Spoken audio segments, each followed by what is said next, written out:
Aujourd'hui, pour choisir un film, un restaurant ou une pièce de théâtre, le réflexe est d'aller consulter les sites internet dédiés.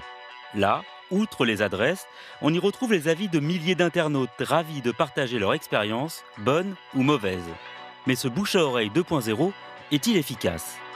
Nadia Rose est une jeune comédienne. Son dernier spectacle cumule les critiques positives sur le site Billet Réduc.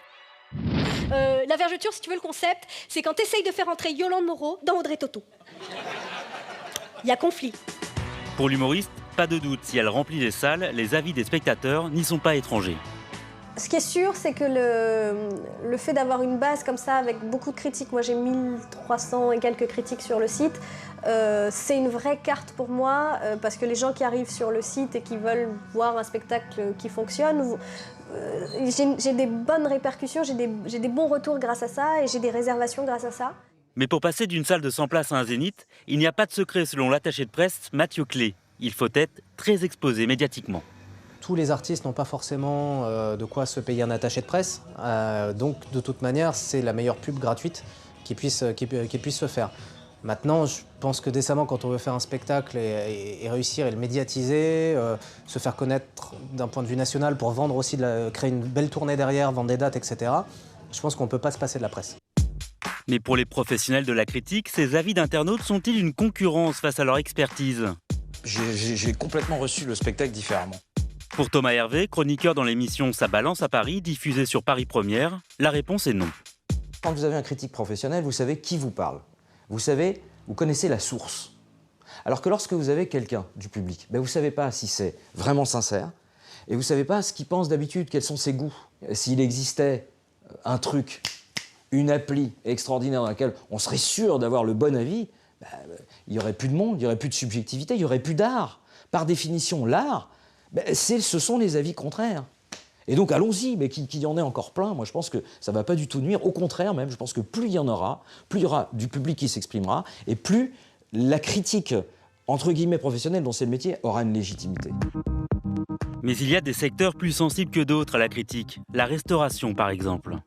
Le guide Michelin qui a donc rendu en fin de matinée son palmarès annuel des meilleurs restaurants. Si la distinction est symbolique, elle propulse aussi les restaurants dans une autre dimension. Le Michelin, un événement, une institution concurrencée par des sites comme TripAdvisor et ses 7 millions d'avis laissés chaque mois par les internautes français.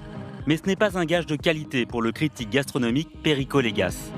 Donc là je suis dans la mauvaise foi ou de la désinformation. Il dénonce un manque de légitimité. Si c'était fait avec déontologie, exigence et rigueur, ça ne me dérangerait pas.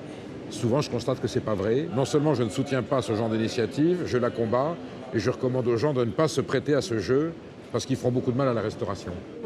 Car tous les avis sont publiés sur les sites internet et très peu de vérifications sont effectuées par les éditeurs. Or, selon la Direction générale de la répression des fraudes, 45% des commentaires laissés sur internet seraient litigieux. Une mésaventure vécue par Evelyne, propriétaire d'un hôtel parisien et vice-présidente du syndicat de l'hôtellerie et de la restauration. J'ai une personne qui est rentrée, qui voulait utiliser les toilettes, et j'ai des toilettes dans toutes les chambres et des toilettes réservées aux clients. J'ai donc refusé. Il y a des toilettes publiques juste à côté, et elle a mis un commentaire très désagréable que je n'ai pas pu faire lever, alors que elle n'a pas séjourné dans l'hôtel.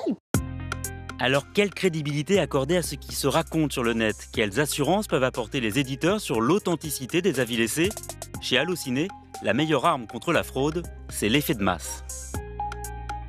Il y a plusieurs moyens de veiller à cette crédibilité. Le premier et le plus important, c'est le nombre de personnes qui notent.